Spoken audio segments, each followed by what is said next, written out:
واقعہ سلطان صلاح الدین ایوبی قسط نمبر 343 اپنا اسلامک اسٹوڈیو کے معزز ناظرین، ابن الخطیب سلطان ایوبی کا جاسوس تھا جو تھوڑا ہی عرصہ گزرا حلب میں آیا اور الملک الصالح کے ایک ایسے نائب سالار کی کوشش سے محافظ دستے کا کمانڈر بنا دیا گیا جو سلطان ایوبی کا حامی تھا۔ معزز ناظرین، ابن خطیب مسلم انٹیلیجنس چیف علی بن سفیان کا خصوصی ذہین اور بے خوف جاسوس تھا۔ وہ 2 سال بیت المقدس میں صلیبی بادشاہوں اور جرنیلوں کے ہیڈ کوارٹر میں رہا اور اس نے کامیاب جاسوسی کی تھی۔ ناظرین، جامع مسجد کا امام ان تمام تر جاسوسوں کا کمانڈر تھا جو سلطان ایوبی نے حلب میں بھیج رکھے تھے۔ ناظرین، عشاء کی نماز کے بعد جسے کوئی رپورٹ دینی ہوتی وہ مسجد میں جا کر امام کو دیتا تھا۔ ناظرین، امام اپنے طور پر تصدیق کر کے رپورٹ سلطان ایوبی تک پہنچا دیتا تھا۔ ابن خطیب بڑی ہی قیمتی رپورٹ لایا تھا۔ اتنے میں ایک ادھیڑ عمر عورت آ گئی۔ وہ سر سے پاؤں تک سیاہ برقع نما کپڑے میں مستور تھی۔ اندر آ کر اس نے چہرہ بے نقاب کیا۔ اسے دیکھ کر سب ہنس پڑے۔ وہ الملک الصالح کی خادمہ تھی۔ یہ اس کی خوابگاہ کی دیکھ بھال کرتی اور اس کی درپردہ زندگی کی رازدان تھی۔ وہ اسی روز امام کو رپورٹ دے چکی تھی کہ صلیبیوں کی طرف سے الملک الصالح کے پاس ایک لڑکی آئی ہے جو شکل و صورت، جسم، رنگ، ناز و ادا اور زبان کی چاشنی کے لحاظ سے سر تا پا ایسا جادو ہے جس سے کوئی زاہد اور پرہیزگار بھی نہیں بچ سکتا۔ ناظرین، وہ امام کو بتا چکی تھی کہ الصالح کا باقاعدہ حرم نہیں، لیکن اس کی راتیں عورت کے بغیر نہیں گزرتی۔ عورت اس کی کمزوری بن گئی ہے، مگر اس لڑکی نے جو مجھے یہودی معلوم ہوتی ہے الصالح کو اپنا غلام بلکہ قیدی بنا لیا ہے۔ خادمہ نے کہا، وہ اتنا پاگل ہو گیا ہے کہ مجھ سے پوچھتا ہے یہ لڑکی تمہیں پسند ہے، میں اس کے ساتھ شادی کر لوں۔ میں نے ایک بار اسے کہا کہ اپنی بہن سے پوچھ لیں، اس نے مجھے سختی سے کہا کہ اس کی بہن کے ساتھ ذکر نہ کروں۔ ناظرین، خادمہ بھی جاسوس تھی۔ اس نے تفصیل سے بتایا کہ الملک الصالح پوری طرح اس لڑکی کے جال میں آ گیا ہے۔ اب کوئی اور لڑکی اس کی خوابگاہ میں داخل نہیں ہو سکتی۔ اب سوچنا یہ ہے کہ اسی وقت سلطان ایوبی کو اطلاع دے دی جائے یا دیکھ لیا جائے کہ صلیبی کیا کرتے ہیں یا الصالح سے کیا کرواتے ہیں۔ امام نے کہا، میری رائے ہے کہ الصالح کوئی ٹھوس کارروائی کر لے جو معاہدے کے خلاف ہو تو سلطان کو اطلاع دی جائے۔ سلطان مصر چلے گئے ہیں، ایک اور نے کہا، جو بوڑھا تھا اور دانش مند معلوم ہوتا تھا۔ ادھر العادل ہیں، وہ سلطان سے حکم منگوائے بغیر کوئی کارروائی نہیں کریں گے۔ اتنے عرصے میں یہاں کے حالات ایسے ہو سکتے ہیں جو شاید قابو سے نکل جائیں۔ کیوں نہ کوئی ایسی کارروائی سوچی جائے جو اس سلسلے کو یہیں ختم کر دے۔ میں آپ کو ایک مشورہ دیتی ہوں۔ خادمہ نے کہا، الصالح کی توجہ صرف لڑکی پر ہے، وہ بھلا برا سوچنے کے بھی قابل نہیں رہا۔ یہ لڑکی دن کے وقت بھی اسے شراب میں مدہوش رکھتی ہے۔ بدبخت پہلے بھی پیتا تھا لیکن صرف رات کو پیتا تھا اور اتنی زیادہ اس نے کبھی نہیں پی تھی۔ نشے کی حالت میں وہ اپنی بہن کے سامنے نہیں ہوتا تھا، اسے دن کو ملتا تھا۔ اب یہ حالت ہے کہ جب پوچھتی ہے تو میں کہہ دیتی ہوں کہ سلطنت کے کام میں ایسے ہیں کہ الصالح کو فرصت نہیں۔ میرا مشورہ یہ ہے کہ لڑکی کو غائب کر دیا جائے تو الصالح کے ہوش ٹھکانے نہیں رہیں گے۔ میں آپ کو یقین دلاتی ہوں کہ وہ سوچ بھی نہیں سکے گا کہ صلیبیوں سے کوئی بات کرے یا نہ کرے۔ اس کارروائی پر بحث و مباحثہ ہوتا رہا۔ ابن خطیب نے کہا کہ وہ تاجروں کو بھی غائب کر سکتا ہے۔ یہ فیصلہ ہوا کہ موقع دیکھ کر پہلے لڑکی کو غائب کیا جائے، مگر یہ کام آسان نہیں تھا بلکہ ناممکن تھا۔ تاہم انہوں نے اسی کارروائی کا فیصلہ کر لیا۔ اپنا اسلامک اسٹوڈیو کے معزز ناظرین، یہ نومبر 1181 کے دن تھے۔ اونٹوں کا قافلہ باہر رکا رہا، لوگ خرید و فروخت کرتے رہے۔ تینوں صلیبی مشیر عربی تاجروں کے بھیس میں الصالح سے ملتے ملاتے رہے۔ وہ اپنی شرائط خفیہ طور پر طے کر رہے تھے۔ 16-17 نومبر 7 یا 8 رجب 577 سنہ ہجری کی رات الصالح نے بہت بڑی ضیافت کا اہتمام کیا جس کی بظاہر کوئی وجہ نہیں تھی، لیکن در پردہ اس ضیافت کی تقریب یہ تھی کہ صلیبی مشیروں کے ساتھ الصالح نے خفیہ معاہدہ کر لیا تھا جس کا علم صرف 2 سالاروں کو تھا۔ ناظرین، رات کی ضیافت میں سینکڑوں مہمان تھے، ان میں صلیبی مشیر بھی تھے جو ابھی تک عربی تاجروں کے لباس میں تھے۔ ان کے قافلے کے شتربان بھی اس میں مدعو تھے، لیکن وہ شتربانوں کی حیثیت سے ضیافت میں نہیں آئے تھے۔ ناظرین، ان میں دراصل شتربان کوئی بھی نہیں تھا، ان میں بعض جاسوس تھے اور باقی صلیبی فوج کے افسر۔ ناظرین، ضیافت میں یہودی لڑکی بھی تھی اور الصالح کی بہن بھی، مگر اسے انتظامات کی دیکھ بھال سونپی گئی تھی۔ اس رات محافظ دستے کی پابندیاں بھی کم ہو گئی تھی، مہمانوں کا ریلا چلا آ رہا تھا۔ ناظرین، کوئی خطرہ نہیں تھا، کم از کم الصالح کوئی خطرہ محسوس نہیں کر رہا تھا۔ شراب کا دور چل رہا تھا، سالم بکرے اور ہرن روسٹ کیے گئے تھے، وسیع میدان میں کناتے اور شامیانے لگائے گئے تھے۔ جوں جوں رات گزرتی جا رہی تھی، ضیافت کا رنگ نکھرتا آ رہا تھا، ہر طرف مہمانوں کی چہل پہل تھی۔ ناظرین، یہودی لڑکی ادھر ادھر بھدکتی پھر رہی تھی، وہ کسی سے مل کر آ رہی تھی کہ اسے خادمہ نے روک لیا اور اسے کسی سالار کا نام لے کر کہا کہ وہ کسی ضروری بات کے لیے برا رہا ہے۔ ناظرین، لڑکی کو معلوم تھا کہ وہ اس کا اپنا آدمی ہے، وہ ادھر چلی گئی اور پھر واپس نہیں آئی۔ الصالح کو ابھی پتہ نہیں چلا تھا کہ لڑکی غائب ہو گئی ہے۔ ابن خطیب اس رات ڈیوٹی پر نہیں تھا، اس نے 3 تاجروں میں سے ایک کے ساتھ بات کرنے کا موقع پیدا کر لیا اور کہا، آپ تینوں یہاں سے نکلیں ورنہ مارے جائیں گے، بہت بڑا خطرہ ہے۔ سلطان ایوبی کے چھاپا ماروں کی اطلاع ملی ہے کہ مہمانوں کے بھیس میں یہاں موجود ہیں۔ اس نے اسے ایک جگہ بتا کر کہا کہ تینوں وہاں آ جائیں، آگے انہیں لے جا کر چھپانے کا انتظام کر لیا گیا ہے، اب ہمیں یہاں سے نکلنا ہی ہے۔ صلیبی نے کہا، ہمارا کام ہو چکا ہے، پھر جلدی نکلیں۔ ابن خطیب نے کہا، ورنہ صبح تک آپ کی لاشیں یہاں سے نکلیں گی۔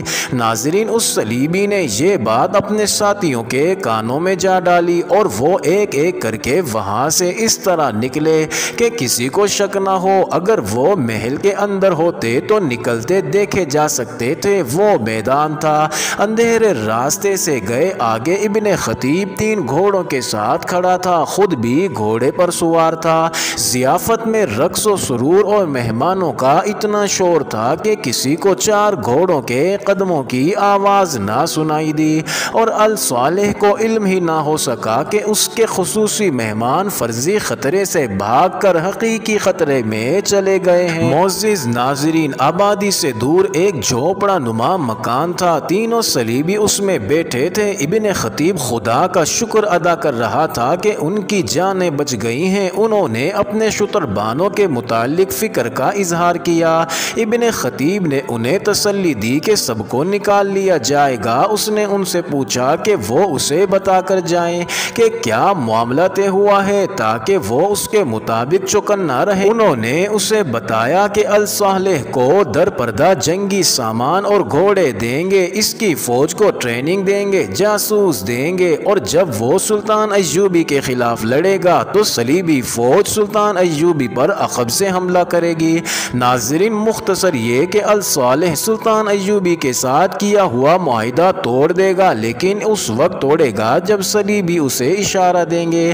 اب ہمیں روانہ ہو جانا چاہیے، ایک صلیبی نے پوچھا۔ ہاں، ابن خطیب نے کہا، آپ کی روانگی کا وقت آ گیا ہے، میرے ساتھ آؤ۔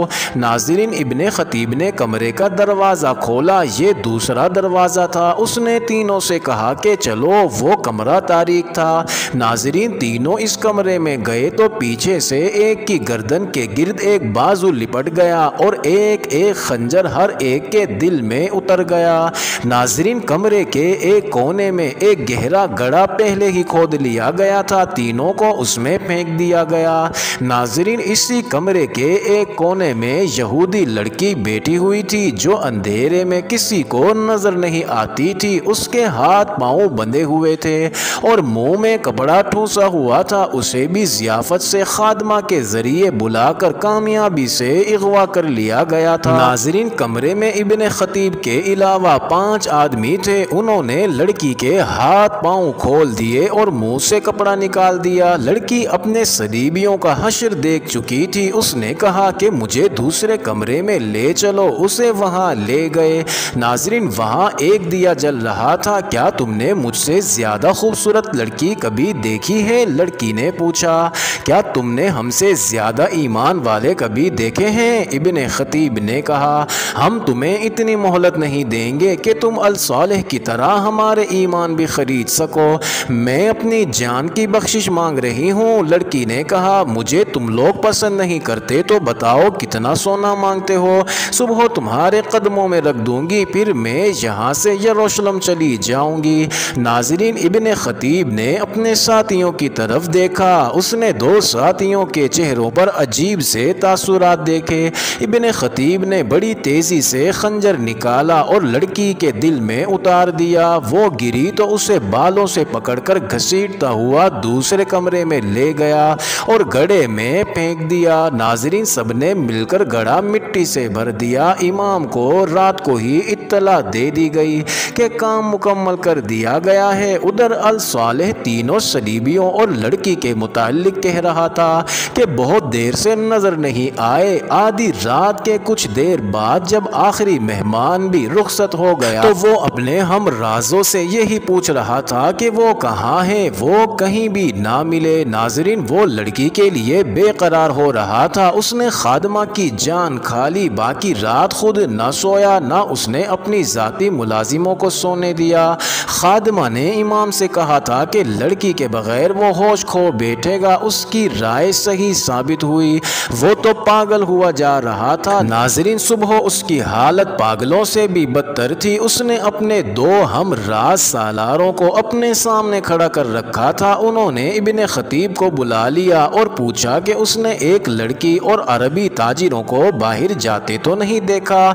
میں نے انہیں دیکھا تھا، ابن خطیب نے کہا۔ میں اپنے دستے کے ساتھ باہر مستعد کھڑا تھا۔ آدھی رات سے پہلے تینوں تاجر باہر آئے، ان کے ساتھ ایک خوبصورت لڑکی تھی۔ وہ چلے گئے اور اندھیرے میں غائب ہو گئے۔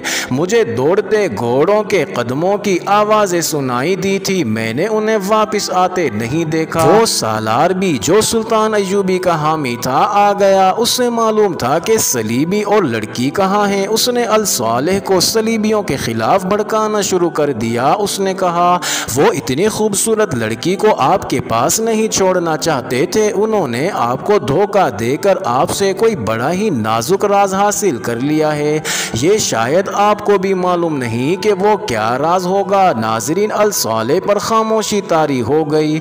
اسے غالباً یہ احساس ہو گیا تھا کہ لڑکی اسے دن کے وقت بھی شراب میں بے ہوش رکھتی رہی ہے۔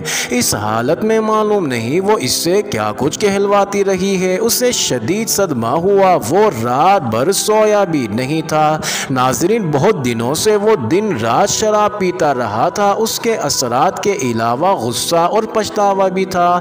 ناظرین، اس نے غصے سے حکم دیا، وہ جو ان کے ساتھ قافلہ آیا تھا ان سب کو قید میں ڈال کر مار ڈالو، ان کے اونٹوں اور سامان کو سرکاری ملکیت میں لے لو۔ ناظرین، اسی شام الصالح کو پیٹ میں درد کی ٹیس اٹھی۔ طبیب نے دوائی دی لیکن مرض بڑھتا گیا اور رات کو درد پیٹ سے ناف تک پھیل گئی۔ ناظرین، رجب 577 ہجری یعنی اگلے روز اس کی حالت طبیبوں کے بس سے باہر ہو گئی۔ طبیب ہر لمحہ اس کے پاس موجود رہنے لگے مگر افاقہ ہونے کے بجائے درد بڑھتا گیا۔ رات بھی ایسے ہی گزری۔ دوسرے دن اس پر غشی طاری ہونے لگی۔ ناظرین، طبیبوں نے اسے تو نہ بتایا، سالاروں وغیرہ کو بتا دیا کہ الصالح کا جانبر ہونا مشکل ہے۔ جامع مسجد کے امام کو بلا لیا گیا۔ اس نے سرہانے بیٹھ کر قرآن خوانی شروع کر دی۔ رات کو الصالح نے آنکھ کھولی، امام کو دیکھا اور مری ہوئی آواز میں کہا، اگر قرآن برحق ہے تو اس کی برکت سے مجھے صحت یاب کرو۔ میں یہ کہنے سے نہیں ڈروں گا کہ آپ قرآن کے احکام کی خلاف ورزی کرتے رہے ہیں۔ امام نے کہا، قرآن کی برکت ان کے لیے ہے جو اس کے ہر فرمان پر عمل کرتے ہیں۔ خدا سے گناہوں کی بخشش مانگیں، اپنی ماں سے گناہوں کی معافی مانگے۔ ناظرین، اس وقت اس کی بہن شمس النساء پاس کھڑی رو رہی تھی۔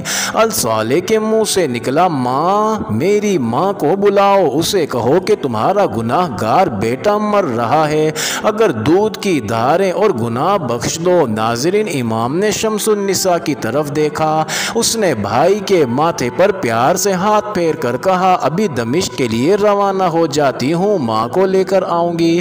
وہ تیز تیز قدم اٹھاتی باہر نکل گئی، تھوڑی ہی دیر بعد وہ اپنے محافظوں کے ساتھ دمشق کے راستے پر جا رہی تھی۔ ناظرین، قاضی بہاؤالدین شداد نے اپنی یادداشتوں میں لکھا ہے 13 رجب کے روز الصالح کی حالت اتنی بگڑی کہ قلعے کے دروازے بند کر دیے گئے۔ الصالح نے ذرا ہوش میں آ کر عز الدین کو اپنا جانشین مقرر کیا۔ ناظرین، عز الدین سیف الدین کے مرنے کے بعد موصل کا والی بنا تھا، وہ موصل میں تھا، اب اسے حلب کا والی بھی بنا دیا گیا۔ ناظرین، الصالح نے تمام امراء اور سالاروں کو بلا کر کہا کہ وہ حلف اٹھائیں کہ عز الدین کو اپنا والی تسلیم کرتے ہیں اور اس کے وفادار رہیں گے۔ سب نے حلف اٹھایا۔ 25 رجب 577 سنہ ہجری الملک الصالح غشی کے عالم میں فوت ہو گیا۔ موصل کو قاصد دوڑایا گیا کہ عز الدین کو کہہ کر بلا لائے کہ اسے حلب کا والی مقرر کیا گیا ہے۔ ناظرین، جس وقت شمس النساء دمشق میں اپنی ماں کے قدموں میں بیٹھی ماں سے کہہ رہی تھی کہ اس کا اکلوتا بیٹا مر رہا ہے اور دودھ کی دھاریں بخشوانے کے لیے اسے بلا رہا ہے، اور ماں نے کہا تھا کہ میں دودھ کی دھاریں بخش دوں گی، اس کے گناہ اللہ بخشے گا، اس وقت الصالح فوت ہو چکا تھا۔ ناظرین، شمس النساء حلب واپس گئی تو اس کے اکلوتے بھائی کا جنازہ قلعے سے نکل رہا تھا۔ عز الدین کو قاصد نے الصالح کی موت کا پیغام دیا تو وہ اسی وقت روانہ ہو گیا۔ ناظرین، راستہ چھوٹا کرنے کے لیے وہ کسی اور راستے سے جا رہا تھا۔ راستے میں اس کا گزر سلطان ایوبی کے بھائی العادل کی فوج کی خیمہ گاہ سے ہوا۔ وہ العادل سے ملنے رک گیا۔ العادل کو معلوم نہیں تھا کہ الصالح مر گیا ہے۔ عز الدین نے اسے یہ خبر سنائی اور یہ بھی کہ اسے حلب کا والی مقرر کیا گیا ہے۔ ناظرین، العادل نے اسے کہا کہ تم آئندہ خانہ جنگی کو روک سکتے ہو اور حلب کو دمشق سے ملا سکتے ہو، غدار مر گیا ہے، تم تو ایمان فروش نہیں۔ ناظرین، عز الدین گہری سوچ میں کھو گیا۔ کچھ وقت بعد اس نے العادل سے کہا ہاں، میں حلب اور دمشق کو ایسے رشتے میں جکڑ سکتا ہوں جو کبھی نہیں ٹوٹے گا، لیکن اسے مضبوط بنانے کے لیے تم ایک کام بلکہ میری خواہش پوری کر سکتے ہو۔ میں نور الدین زنگی مرحوم کی بیوہ سے شادی کرنا چاہتا ہوں، اگر وہ عظیم عورت مان جائے تو آج ہی دمشق چلا جاؤں گا۔ العادل نے کہا مجھے امید ہے وہ مان جائے گی۔ ناظرین، العادل دمشق گیا، رضی خاتون کو یہ خبر سنائی کہ اس کا بیٹا مر گیا ہے، اللہ اس کے گناہ معاف کرے، ماں نے کہا۔ کچھ دیر بعد العادل نے کہا کہ الصالح عز الدین کو اپنا جانشین مقرر کر گیا ہے اور عز الدین نے اس کے ساتھ شادی کی خواہش ظاہر کی ہے۔ ناظرین، رضی خاتون نے انکار کر دیا، یہ شادی آپ کی اور عز الدین کی نہیں ہوگی۔ العادل نے کہا یہ دمشق اور حلب کی شادی ہوگی، اس سے آئندہ خانہ جنگی رک جائے گی اور صلیبیوں کے خلاف محاذ مستحکم ہو سکے گا۔ عظمت اسلام کے لیے میں ہر قربانی کے لیے تیار ہوں۔ رضی خاتون نے کہا میری ذاتی خواہشیں مر چکی ہیں۔ ناظرین، 5 شوال 11 فروری 1182 سنہ عیسوی کو عز الدین اور رضی خاتون کی شادی ہو گئی۔ معزز ناظرین، یہ انٹرسٹنگ ویڈیو جاری ہے، اگلی ویڈیو قسط نمبر 344 میں دیکھنا مت بھولیے گا۔